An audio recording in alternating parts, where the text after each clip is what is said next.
যারা স্টুডেন্ট আছেন অনুরোধ থাকবে ভিডিওটা সম্পূর্ণ দেখবেন, শেষ পর্যন্ত দেখুন। আজকাল বেশিরভাগ স্টুডেন্টদেরই একটাই সমস্যা, আর সেটা হলো এরা সবাই ভালোবাসার জন্য পাগল হয়ে যাচ্ছে। এরা বলে তাদের নাকি সত্যিকারের প্রেম হয়ে গেছে।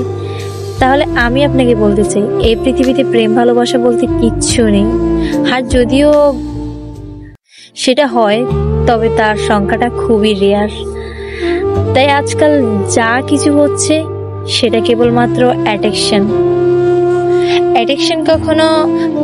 অ্যাডিকশন প্রাকৃতিক একটা জিনিস। আপনি ছেলে হলে মেয়ের প্রতি, মেয়ে হলে ছেলের প্রতি হবে। আর এই অ্যাডিকশনকে আমরা ভালোবাসা নাম দিয়েছি। সত্যি বলতে আপনার কোনো লাভ হয়নি কেউ যদি আপনাকে বলে সে আপনাকে সত্যিই ভালোবাসে। তবে সেটা পরীক্ষা করে দেখুন। যেমন আপনি তাকে বলুন আপনার শরীর অসুস্থ, কিংবা আপনি বেশি দিন বাঁচবেন না, দেখবেন কিছুদিন পরে সে মানুষটা আপনাকে কোনো অজুহাতে ছেড়ে যাবে। কিন্তু একই কথা আপনি আপনার বাবা মাকে বলেন, দেখবেন তারা ঠিকই মেনে নেবে। আর যদি প্রয়োজন হয় তারা আপনার জন্য নিজেকেও বিক্রি করে দিতে প্রস্তুত থাকবে। আর এটাই হচ্ছে রিয়েল লাভ।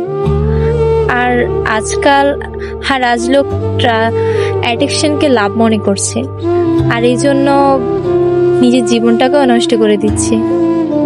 আর এইসব কিছু আপনি ভুল মনে করছেন। আপনার ক্যারিয়ার ছেড়ে যদি আপনি এই সব কিছু করেন, তাহলে আপনার জীবনটাই নষ্ট হয়ে যাবে। আপনি যে সম্পর্ক তৈরি করেন আপনার স্কুল, কলেজ কিংবা কোচিংয়ে, এই সম্পর্কগুলো পার্মানেন্ট সম্পর্ক হতে নাও পারে। আপনি যদি আপনার গার্লফ্রেন্ড বয়ফ্রেন্ডকে বিয়ে করেন, তাহলে সেটা আপনার জন্য বেস্ট ছেলে মেয়ে হবে।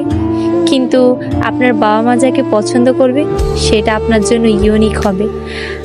আর যদি আপনি বেস্ট পছন্দ করেন, তবে আপনি নাম্বার 1 হবেন।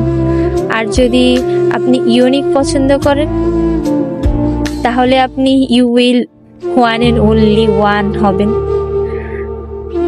তাই আপনার যদি ভালোবাসতেই হয়, তবে আপনার বইকে ভালোবাসুন, আপনার কাজকে ভালোবাসুন। কারণ এরা আপনাকে কখনো ধোঁকা দেবে না, কিছু না কিছু অবশ্যই দিয়ে যাবে। দিন সবার জন্য 24 ঘন্টাই হয়, এমন না যে কেউ আলাদা করে সময় পায়। কিন্তু এই 24 ঘন্টায় কেউ ভালোবাসে প্রতি হতে চায়, আবার কেউ পরিশ্রম করে প্রতি হতে চায়।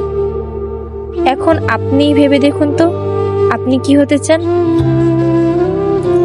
লোক কিছু বছর পর যখন আপনার সঙ্গে দেখা হবে, তখন তারা আপনাকে জিজ্ঞেস করবে যে আপনার কয়টা গার্লফ্রেন্ড আছে বা কয়টা বয়ফ্রেন্ড আছে। এটা জিজ্ঞেস করবে না, তারা এটাই জিজ্ঞেস করবে আপনি কত টাকা মাসিক ইনকাম করেন, আপনার যোগ্যতা কতটা। এই পৃথিবীতে এটাই পৃথিবীর নিয়ম। লোক কখনোই আপনার অবস্থা জিজ্ঞেস করবে না, তারা জিজ্ঞেস করবে আপনার আর্থিক অবস্থা। আজকাল লোক প্রমিস করে আমি তোমার সাথে সারা জীবন থাকবো। তাহলে আমি বলবো কেউ কারোর সাথে সারা জীবন থাকে না। লোক যখন জানা যায় তখনও কেবল কাদা অদল বদল করে নিয়ে যায়। আর তাই এখন যদি আপনার মাথা নিচু করে পড়েন, আমি বলছি কিছুদিন পর আপনার মাথা সবার উপরে থাকবে। আর এখন যদি আপনার আরাম করার কথা ভাবেন, তাহলে আপনার সারা জীবন কষ্ট সহ্য করতে হবে। আর যদি আপনি আপনার বইকে আর কাজকে ভালোবাসেন, তাহলে কাল লোক আপনাকে ভালোবাসবে। কোনো ড্রিম গার্ল, ড্রিম বয়ের জন্য কখনো নিজের বাবা মায়ের ড্রিমকে নষ্ট করবেন না। আপনি আজ যেটাকে খুশি মনে করছেন, সেটা কোনো খুশিই নয়। সত্যি বলতে কোনো স্টুডেন্ট এখনো খুশিই দেখেনি। খুশি আপনি কবে পাবেন জানেন? যদি আপনি প্রথম স্যালারি পাবেন, কিংবা আপনি আপনার বিজনেস শুরু করবেন, সেটাও কিন্তু খুশি নয়। কিন্তু যখন আপনি আপনার প্রথম স্যালারি নিয়ে গিয়ে আপনার মায়ের হাতে তুলে দিবেন, তখন আপনার চোখে পানি থাকবে। তখন আপনি ফিল করবেন যেই মায়ের আঙ্গুল ধরে আপনি পথ চলা শিখেছেন, সেই মায়ের হাতে আপনি আপনার প্রথম ইনকাম তুলে দিয়েছেন। আর ঠিক তখনই আপনার সত্যিকারের খুশিটা ফিল করবেন। আর যখন আপনি ইনকাম করা শুরু করবেন, তখন আপনি বুঝতে পারবেন লক্ষ টাকারও কোনো মূল্য নেই সেই 1 টাকার পিছনে। যখন আপনার মা স্কুলে যাওয়ার সময় আপনার হাতে দিত, একটু ভালোভাবে বাবা মায়ের চোখের দিকে তাকিয়ে দেখুন। এটাই হলো সেই আয়না যেখানে সন্তান কখনো বৃদ্ধ হয় না। আর সবশেষে একটা কথাই বলবো, জীবনে কখনো নিজের মাঝে অহংকারকে আসতে দেবেন না, কারণ অহংকার অনেক খারাপ জিনিস। চাঁদের অনেক অহংকার ছিল, তাই চাঁদ হবার হাট তখনই তার উপর ঘর তৈরি হয়, তখন সে মেঝে হয়ে পড়ে।